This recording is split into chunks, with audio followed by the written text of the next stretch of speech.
Serial killers that never got caught. Harry Edward Greenwell, also known as the I-65 killer.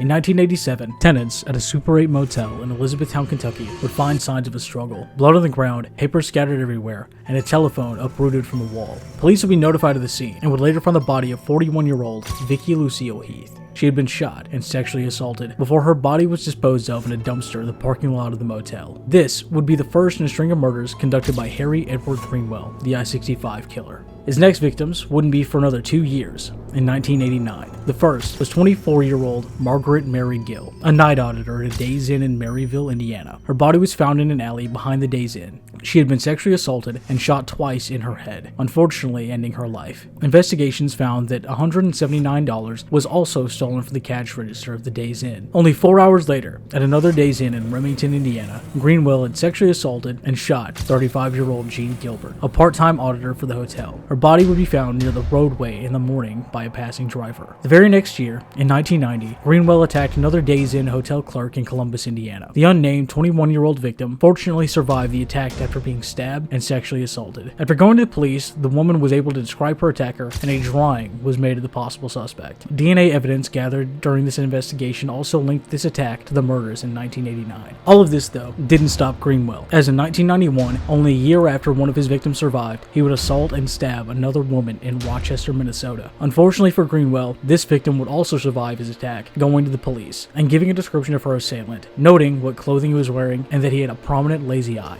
This case wouldn't be officially linked via DNA analysis to the other murders until 2013, 22 years after the incident had occurred. This was notably the only incident that did not occur on Interstate I-65, as this one occurred on Interstate I-90. The murders were considered a cold case until 2008, when DNA evidence was officially submitted for analysis. Then, in 2010, Kentucky State Police would announce that the DNA evidence had linked all 3 murders, and the perpetrator was officially labeled a serial killer. DNA also linked Greenwell to at least 4 other cases in several different cities, where women across the I-65 interstate had been sexually assaulted and robbed. Police had suspected that the man may have been a truck driver or traveling salesman, given the nature and location of the crimes. Through DNA testing with a close family member, Greenwell would eventually be identified as the killer, with a 99.99% match, and this would be announced by the Indiana State Police in 2022. Unfortunately for everyone involved, from the victims to the witnesses and the police involved in the investigation, Harry Edward Greenwell, the I-65 killer, never saw a prison cell for his crimes,